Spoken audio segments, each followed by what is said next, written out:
your must-have guide to making your own solar energy. Introduction. Someone once said energy makes things happen. This is absolutely true. Light energy helps us see, and when we feel warm during cold days, this is all thanks to the energy called heat. But have you ever wondered where most of this energy came from? Most of the energy that the Earth receives comes from the sun. The sun is the biggest source of energy in our lives. It gives off enormous amount of heat and light energy in all directions that some of its energies reach the Earth. We call this energy solar energy, meaning energy from the sun. Solar energy makes life on Earth possible. Without the sun, the Earth would be cold and dark, that no living things can live on it. Another thing is that life depends on water. The heat from the sun causes the water to constantly move between the Earth's surface and the atmosphere. This process is called the water cycle. With this, water is properly distributed all over the globe. Another importance of the solar energy is that it gives plants the energy they need to make food in a process called photosynthesis. During this process, plants take in sunlight, use water, and release oxygen into the air. Uses of solar energy. If you are to list down the uses of the sun's heat and light energy in your daily life, you will see that even a piece of paper is enough. Sometimes the most common things in this world are the things ignored by most people. For many years now, man has utilized almost everything in this planet. This ranges from the minerals under the Earth's surface to gases up in the sky. But the sun's heat and light energy, which in fact the most abundant and most common on Earth, has been ignored. The sun's heat and light energy have many uses. It is used to grow plants. Some people use it to dry their clothes after washing, and some even use it to cook food or boil water. In ancient times, people used solar power to dry food, animal skin, and clothes. They even discovered that sunlight can cause fire if focused using a piece of glass. Another interesting thing about our sun is that, when it is processed, it can produce the energy we need in our homes, the electricity. Solar power plus technology. Technology is the application of what a person knows about something important. Some are simple, some are complicated, but no matter what it may be, they are the product of humans' intellectual capabilities. The car running down the road is technology. The TV you watch movies on is also technology. The stove you use to cook food is another example of technology. But this technology cannot function without energy. As what I have quoted earlier, energy makes things happen. If this is the case, I think it would be better to determine the source of all this energy. For an industrialized country, coal and oil have been the main source of energy. These were processed to produce different kinds of energy, and the most common is the electrical energy. The question is, can we really rely on these sources forever? I mean, can these sources be enough for the next generation's needs? The answer is no. Coal and oil were non-renewable materials. When these materials were used up, they are gone for good. What will we do if these materials are gone? Can we survive if we do not have energy to use? Imagine yourself with no electricity to light up the house, no fuel to run cars, and no energy to cook food. For many years now, we are dependent on coal and oil for our energy supply, and because these materials were limited, and the usage of these became expensive. But what can we do?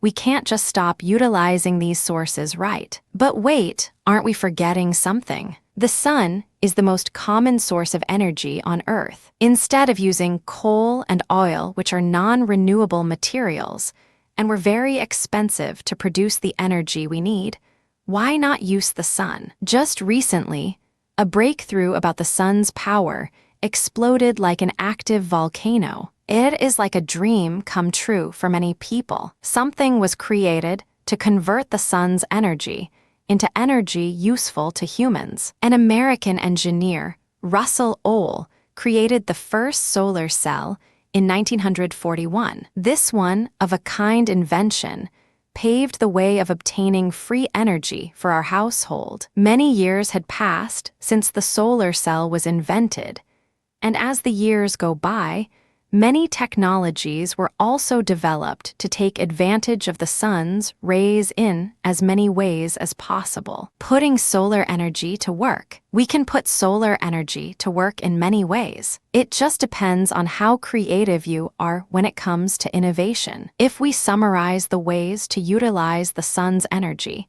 there are two main methods. These are the active method and passive method. Active method uses electrical or mechanical equipment to do work. For the passive method, this is the most natural method. It uses little or no electrical and mechanical help to do work. An example of a passive method is a greenhouse. It simply converts sun's energy without any type of equipment. For converting solar power to electricity, we also have two basic ways to do that. If we use the sun's light to have electricity, one should use a solar cell. This method is also called the photovoltaic method. Photo means light and voltaic, which refers to electricity. The other method to making electricity is called thermal method. This method uses the sun's heat to run a machine that generates electricity. Photovoltaic cell. Photovoltaic cells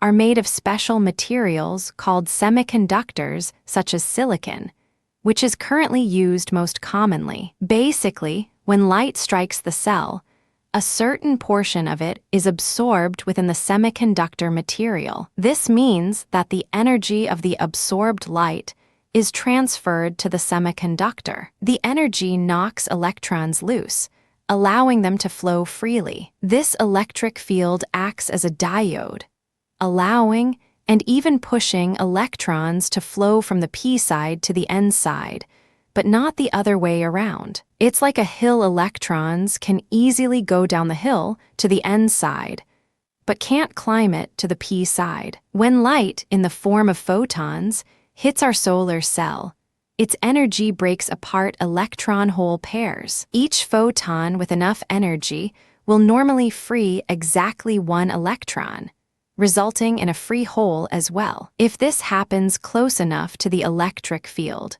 or if free electron and free hole happen to wander into its range of influence, the field will send the electron to the N side and the hole to the P side. This causes further disruption of electrical neutrality. And if we provide an external current path, electrons will flow through the path to the P side to unite with holes that the electric field sent there, doing work for us along the way. The electron flow provides the current, and the cell's electric field causes a voltage. With both current and voltage, we have power, which is the product of the two. Things to consider. The first thing you should consider in using PV cells is the amount of sunlight you receive each year and your current electricity usage. This is to determine how much sunlight you should collect to power up your home. Once you've done this, you can now make a list of the things you will need to install your own PV cells. To help you minimize decision time, here are some materials you might consider using.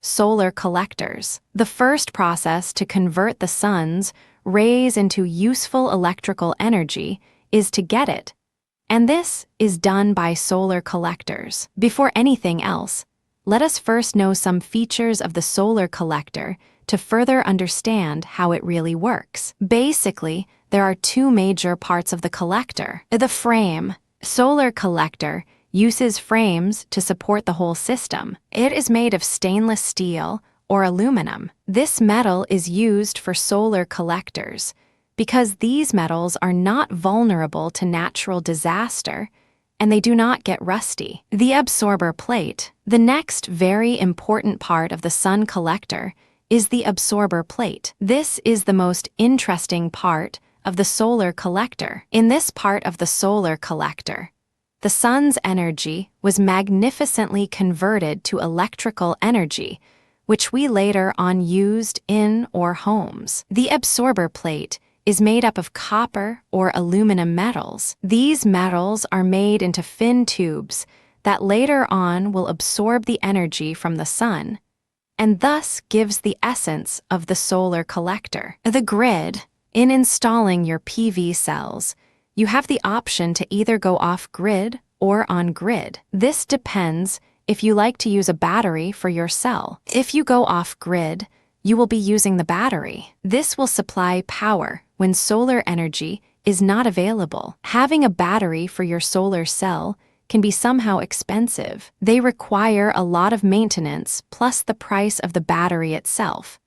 But if you look at its brighter side, you will see that it can be of great help, especially during those long periods of cloudy days. On the other hand, if you choose to be on the grid, you need to know what your local laws is all about and how to follow the power company's regulation. The batteries and charge controller. When you really want to go off-grid, you will surely need a battery, and there is no alternative. Now, in choosing a battery, make sure to choose the battery made of either lead acid or nickel-cadmium. It has been proven that these batteries last longer and is appropriate for your solar power system. Additionally, you have to purchase a charge controller. This will increase the lifespan of your battery by 150% than those that don't. What the charge controller does is it regulates the charge of the battery. It monitors the battery by preventing charge draining or overcharging. When the battery is full,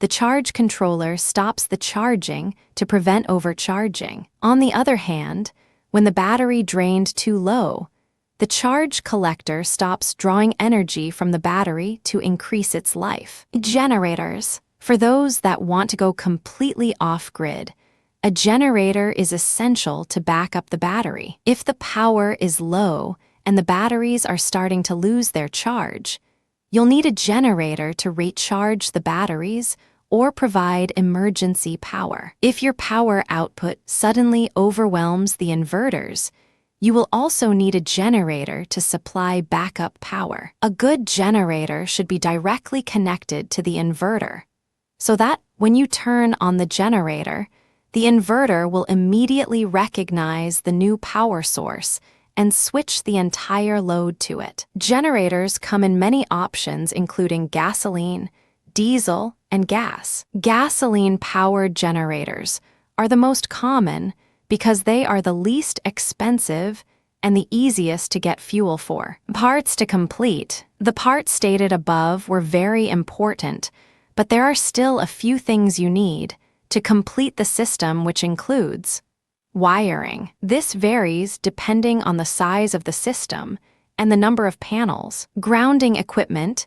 It is the vital safety consideration and is required for all electrical work. Overcurrent protection regulates and protects the power supply from excess current and shortages. Junction boxes will protect and preserve your conduits and cables from the elements and other outside factors like bugs or rodents. Disconnects. The DC disconnect shuts down the direct current from the solar cells, usually mounted outside the house for quick access in the event of an emergency, while the AC disconnect shuts down the alternating current from the inverter, generator, or power grid. Permits. Before you start your project on solar energy system, contact first your local municipality and learn if there are any permits required. This is to avoid any problems with the authorities in the future. Heating systems are usually more straightforward,